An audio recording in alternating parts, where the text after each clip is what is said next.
Welcome to 100 Yards of Football. And this is our Football Legends segment. And look, we got a great show for you today.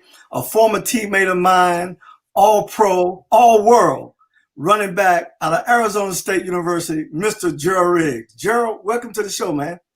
Man, I'm glad to be here, Bobby. Good to see you, man. It's always great to see all my, the guys who I play with, especially doing well and certainly healthy enough to come on here and sit and joke around because I believe in having fun right now. I mean, like every time I get a chance to talk to guys, it's about, reliving some of those old days, but just having a lot of fun and making sure everybody's okay. Well, it's amazing to me, Gerald, how God put us together, right? We come together for a selected time. Mm-hmm. And you and I played 7 years together, but in that 7 years, we became good friends. And then you left. And then, every time I think about you, when I was thinking about you doing the show, I just started smiling and started laughing because I can remember all the good fun we had in the locker room, but outside the locker room. Oh, man, yeah. Oh, yeah. The days we used to go horseback riding. You remember that? Yes, we do. Yeah. Oh, man. Yeah. Yes, we remember those all right. Yeah.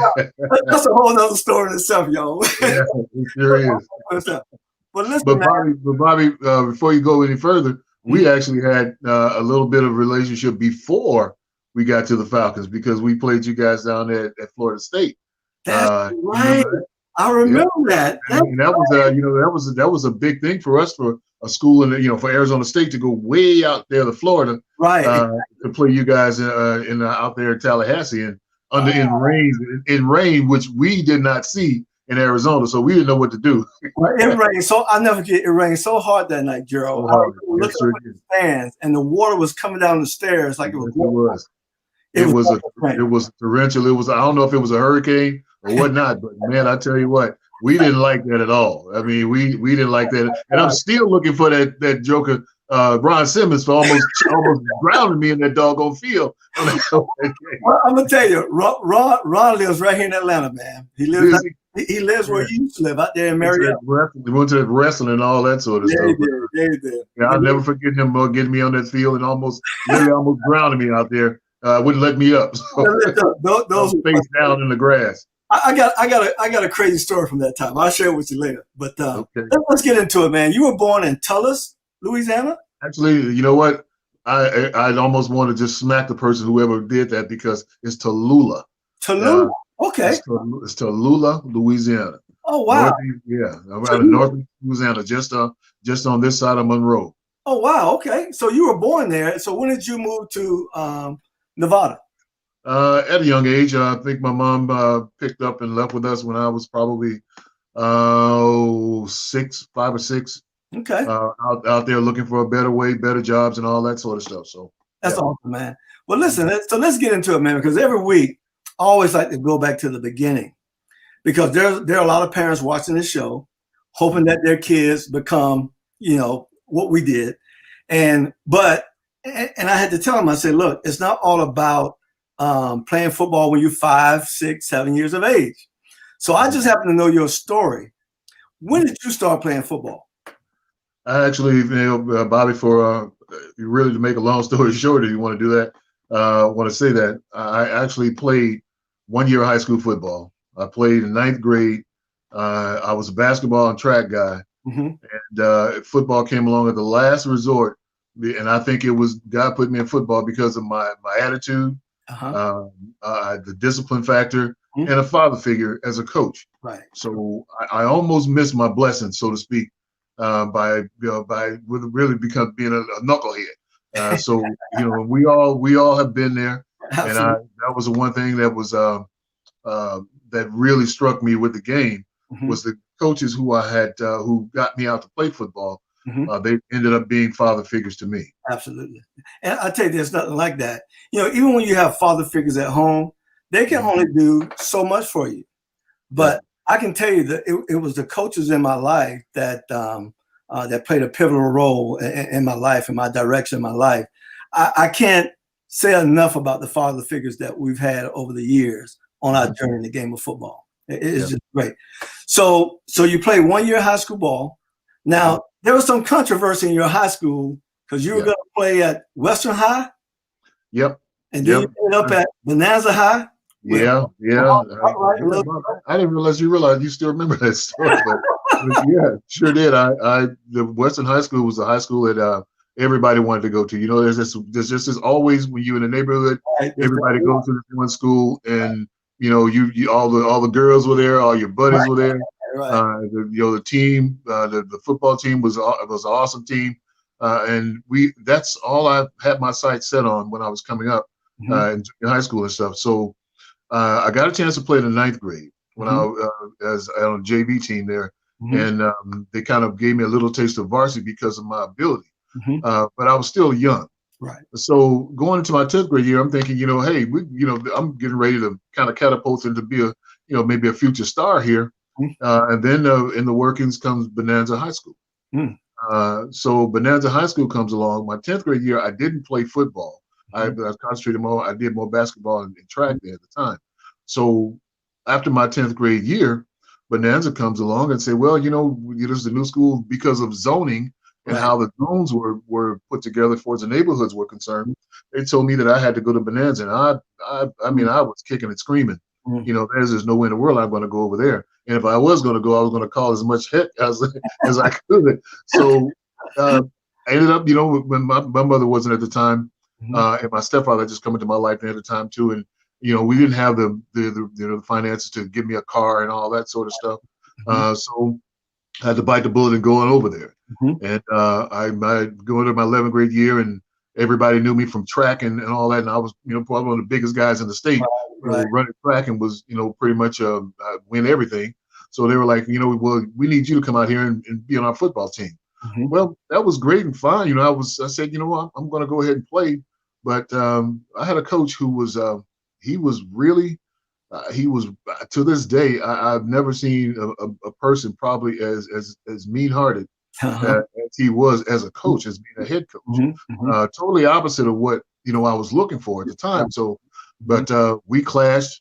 I think I ended up I was on the team. I made the team, of course. I mean, there was nobody else out there. With the talent that I had, and I played 3 games that year. In all practical purposes, that's why I said I really didn't play that season, because I played 3 games. But he would only let me play after halftime. Oh wow! He would not let. I mean, we in all 3 games, we had pretty much the team wasn't really strong. We had a bunch of guys from other places and whatnot. No disrespect to them, but it wasn't that athletic of a team or physical team.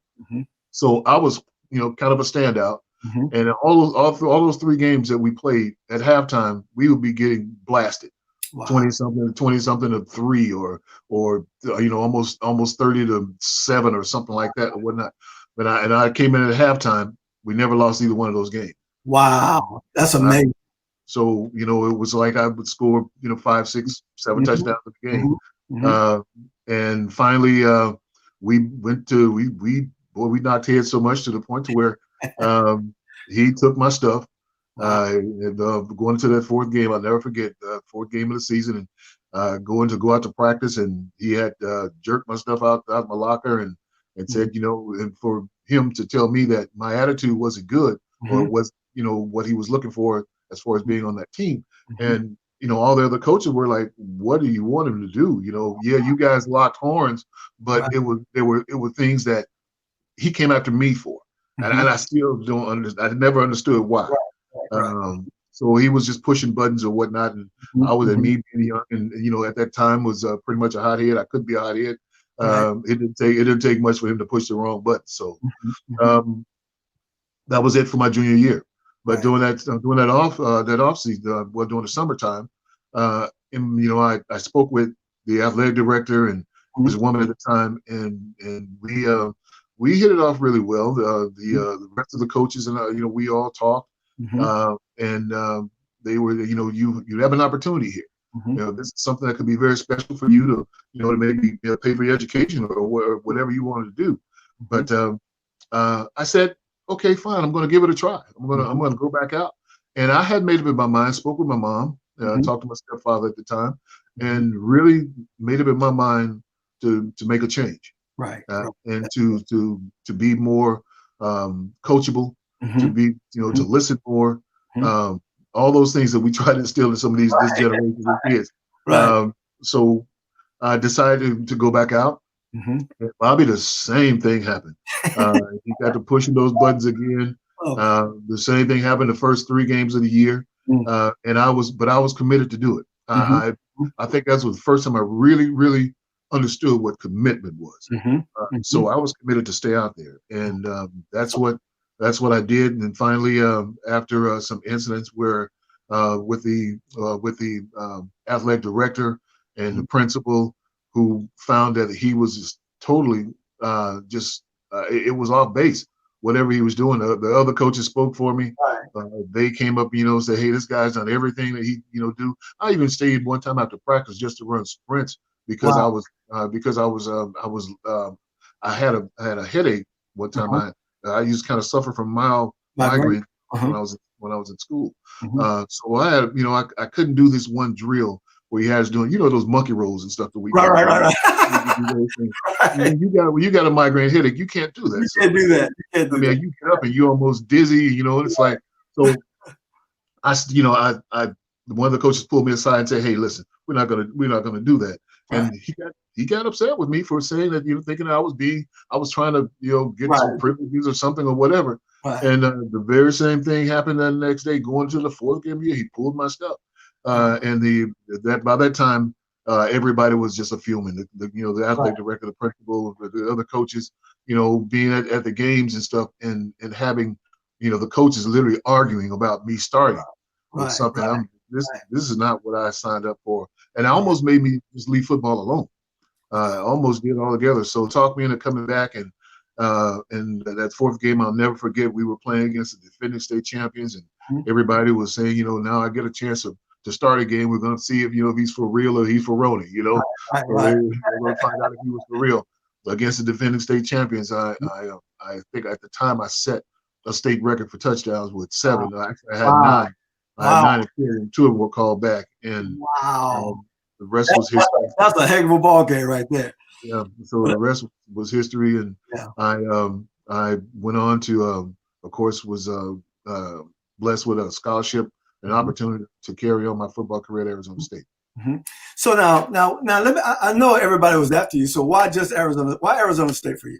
Well, Bobby, you know what? So a strange thing happened when I was coming out. One of the things that I didn't like one of the sports I should say that what I didn't like was golf. Now listen. This is what's so crazy about it. I went to the other schools, Texas, USC, UCLA, Pittsburgh, all these different schools, to as recruiting trips. And when I spoke with the coaches, it was all pretty much everybody asked you the same kind of blanket questions. What do you think? What do you want to study? Where you want to go? How important is football to you, and all that sort of stuff. And it was the same answers with everybody. So after the Arizona State was my very last one, and I'll never forget the running back coach, whose name was Bob Baker.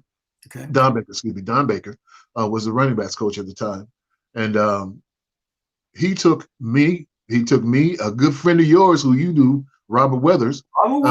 Another guy named Alvin Moore, and a running back from out of California named Willie Giddens. Instead of taking us back to the gym, because most of the coaches, when they go on those recruiting trips, they let guys come in the gym and play basketball, and they kind of look to see, who's the kind of pecking order, who's the guy that just kind of stands out. But he didn't take us to play basketball. As a matter of fact, he took us out to play golf. What? And he took us out to play golf, and I'm telling you, all 4 of us had never picked up a golf club before, and we would play golf, and I'm talking about, Bobby, that was 18 excruciating holes. Never got the ball off the ground, hit the ball off the ground, lost balls, hit balls over with snakes and lizards and everything else. And on the way back, this is funny, and this is exactly what happened. So some people might find it a little offensive what I say. It's fine, but we all 4 of us in the van. And he's driving the van, and he's a short guy. He's probably about 5. The running backs coach Baker was probably about 5'6", real bow-legged, And he said, we were sitting in the van. So me and Robert were talking to each other, Willie and Alvin, and we said, you know what? I don't think they're going to come here because this white man is trying to keep us down. He's trying to embarrass us. So why are we going to come here to some cool way? He's going to embarrass us, take us out to play some golf. So while he was in the van, he pulled over and he said, "Hey, I hear you guys talking back there. First of all, I'm not white. I'm Indian." Because he was like 90% Indian or something, he had that real big, nose and that stuff. We were like, okay. So he said, and then when we got in the van, we got back to the activity center, and he took us in a room, took all of us in the room, and he sat us down. He said, I know you guys were the man at your schools. Everybody wants you guys. We certainly want you. And what you guys can add to our program is going to be great. I'm sure everybody's told you that. He said, but I took you guys out to play golf for one reason, because I saw something in each one of you that I haven't seen in other guys that I recruited. But he said, what I wanted you guys to understand is that life is something that you got to get prepared for. And that I wanted you guys to go out and see how difficult it was to do something that you're not used to doing. Wow. And that if you prepared yourself like you prepared yourself in football, you'd be successful. But if you didn't, wow, it would be like this golf today. That's a good lesson. And you know what? It sent chills up my spine at the time. Wow. And when I went back home after the recruiting trip, it stuck with me so badly. I mean, I could not get it out of my mind. We didn't have cell phones and stuff during that day. So I called up Robert, called up Willie, called up Alvin, and the same thing happened to them. Same thing it did them. And next thing you know, here we are. As a freshman group back at Arizona State all together. And actually, we would have been, with the exception of Willie Giddens was actually on his way to school and had a really bad car accident. He and his quarterback, who was going to go to school there too. The quarterback was killed. Willie was really he had to go through a whole year of rehab to get back to play. But we had probably, between the three of us, we were probably the best running back group in the nation. Well, I tell you, when we played you guys, and between you and Robert, and then you had Mark Malone as a quarterback. Yeah, Mark Malone was our quarterback. And he was a guy, drafted first round by the Steelers to take Terry Bradshaw's job. Yeah. And so you guys were loaded. And so, but so in 1982, the Atlanta Falcons selected you in the 1982 draft in the first round, 9th pick overall. Now you were deemed a fullback in college, right? Yes, I was a fullback, and that's one thing that I think catapulted me into that position was that not only did I played the tailback, but I played the fullback and developed into probably the best fullback in the country at the time. And I'll never forget Frank Kush telling me that when I came up there, our first practice at Arizona. And we were there, and he said, Gerald, you're going to play fullback. And I'm like, Coach, I've never blocked for anybody. In this game, I only played it 1 year. I never blocked for anybody. So he said, don't worry about it. You'll learn. And in the very first drill, I'll never forget. He put me in a lead blocking drill. It was kind of one of those drills where I had to move the linebacker out of the bag for the tailback to come behind me. And he got the biggest linebacker that we had there. Wow. And that joker hit me and put my helmet on my nose and back of my neck, eyes watering, get up, nose almost bleeding. Right. But I think it was just the competitiveness in me never wanted to back down. I got back up there, and Frank told me, he said, if you get this down with your ability and what I see, you can be one of the top backs in the draft. And he told me that my freshman year. Wow. And I never forgot about it. And I went on to be, and I don't think there's ever been a fullback since then. Well, there's never been one selected that high. No. That's amazing. That's amazing. Never been a fullback selected that high in the draft. That's amazing. So you came to the Falcons, and immediately you came to a team that had two backs that I think the year before you got there rushed for 1,000 yards in the same backfield at the same time, Lynn Kane and William Andrews. And William in college was a true fullback. Yeah. William was playing pretty much tailback when he came to Atlanta, right? And Well, so, he was still fullback, but he was still with Lynn Kane was playing the tailback right. majority of the time. Him and I think it was Woodbury. Yeah. Yeah, James Woodbury. And so Mhm. you came with that group. And so just so having to so be it, William goes down, I think it was in 1984 when he Mhm. hurt his knee. We went down. It was 84, 83, I think it was. I think it was I think it was 84. 84 he went down. And then you came in and took the game to another level. You were a Pro Bowler 3 consecutive seasons. I think 85, 86, 87, if I'm not mistaken. Right? Now, all right, so you're a Pro Bowl, 3-time Pro Bowler, and we'll get to this, 2-time All-Pro. Mm-hmm. A lot of people got to understand the All-Pro is the real deal, not being a Pro Bowler. It's the All-Pro. You're in the Falcons Ring of Honor, which is a great honor. Yeah. You're the Falcons' all-time leading rusher. Still to this day. That's powerful. I'm still surprised at that. Yeah. You're still a man. And Gerald, that record's going to last a long time because, the game has changed a little bit, right? It's changed a whole lot. Yeah. So that's in your favor with free agency and the fact that they don't run the ball as much anymore. Yeah. And then at the end of your career, you became a Super Bowl champion. And we're going to talk about all that, right? So your whole career, your rushing yards, 8,188 yards. Mm-hmm. You got a 4.1 average per carry. You scored 69 touchdowns.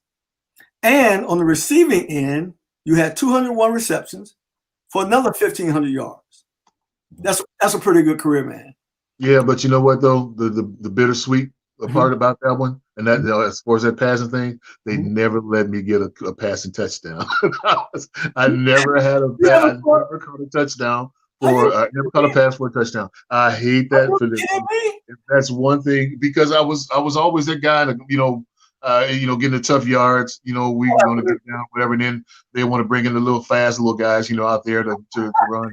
I guess that was the way of saying, we need to give them a break, Well, yeah. Well, you were the workhorse. You were the workhorse. And so here's the thing, too. I like to say to people, because I think a lot of people think William was such a big back. William was not really that big in his prime.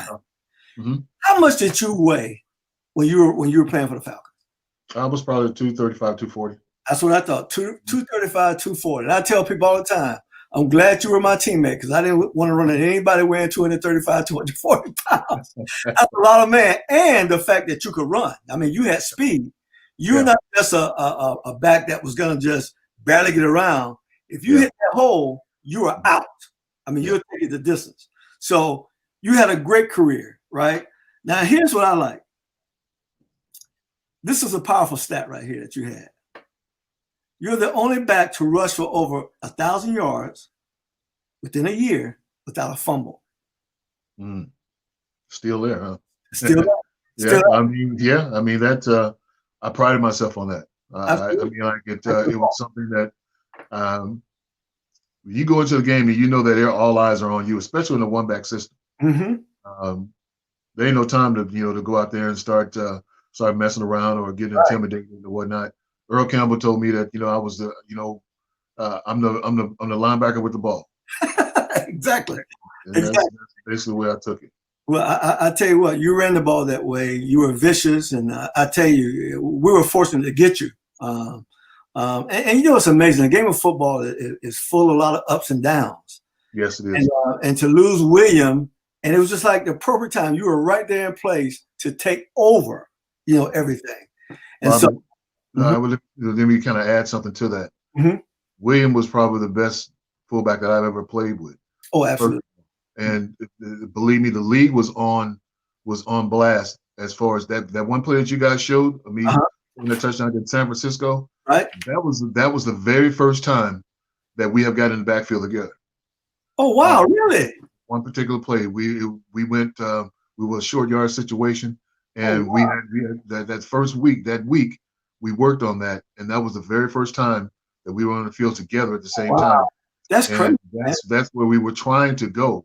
Right. But William got hurt, and I think the rest of the league would have found it quite interesting to have us both in the backfield at the same time. But it never materialized. I tell you what, had that happened, I'm glad I was with y'all. Let me say it that way.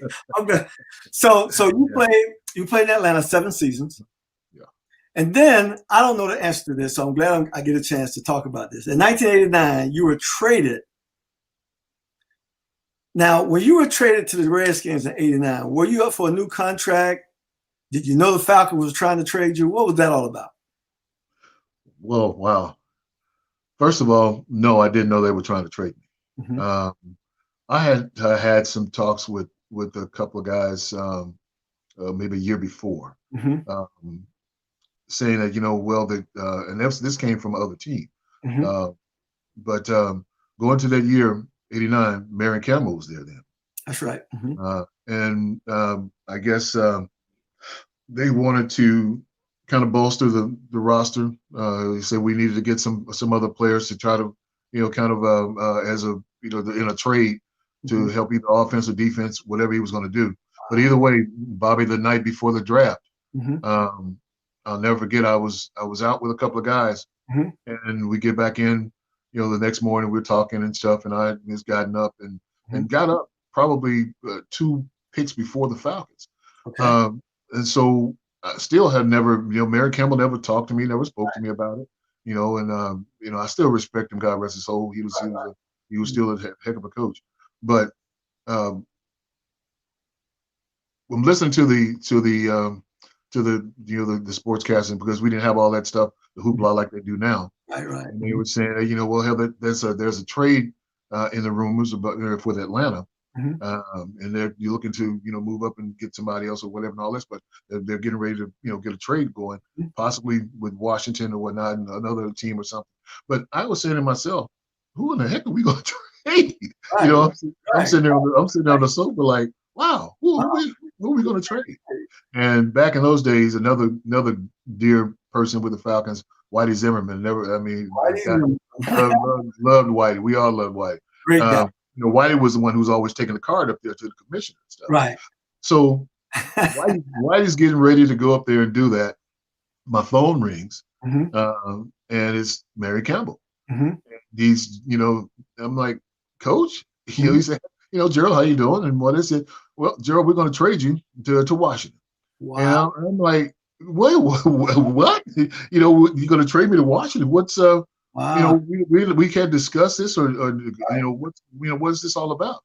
They said, well, we're just trying to help our team to get better, and we figured that we would trade you for some players to try to get better, and I just hope you have a good career and enjoy your life. We know first of all, he said he thought that I was somebody had said to him that I wasn't happy there, which I don't know where that came from, but I mean, because I was enjoying myself there, with all the guys there. So either way, he says, that's just the way we're going to do it, and hope you have a good career and goodbye. And that was it. That's all the conversation I had about it. And sure enough, I'm sitting there watching Whitey walk up there with the card and stuff, and the Falcons, and was the third round or whatever, second round I think it was. They're going to trade with Washington and whatnot, and as a matter of fact, Washington got Tracy Rocker from Auburn at the time. Oh, okay. Defensive lineman. So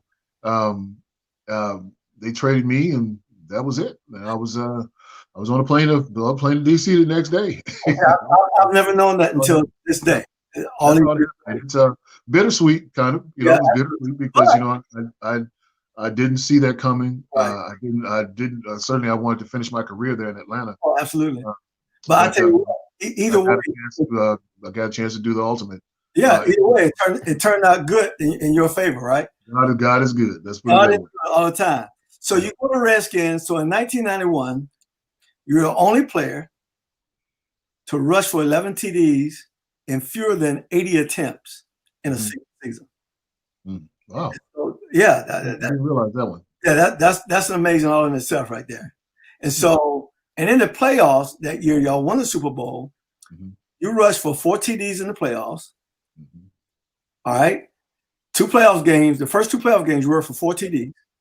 And then in the Super Bowl, you got 2 TDs in the Super Bowl. Almost had 3. Almost had 3. 37-24. I was hoping to get that 3. Yeah. Yeah, 37-24 win over the Buffalo Bills and Super Bowl 26. I mean, that had to be I didn't even get close. We didn't even smell it. You know that in Atlanta. Yeah. So that had to be, all those hard years in Atlanta, even though we had great players for some reason we just couldn't put it together. You couldn't put it together. But to go there and at the end of your career, and that was absolutely your last game, wasn't the Super Bowl that year?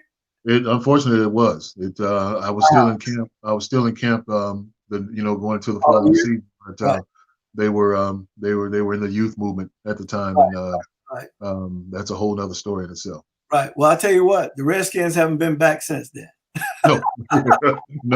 No, they haven't sniffed it since then, Bobby. And I don't. And then, and as a matter of fact, they'll never get there again now because it's now the Washington Football Club. So exactly.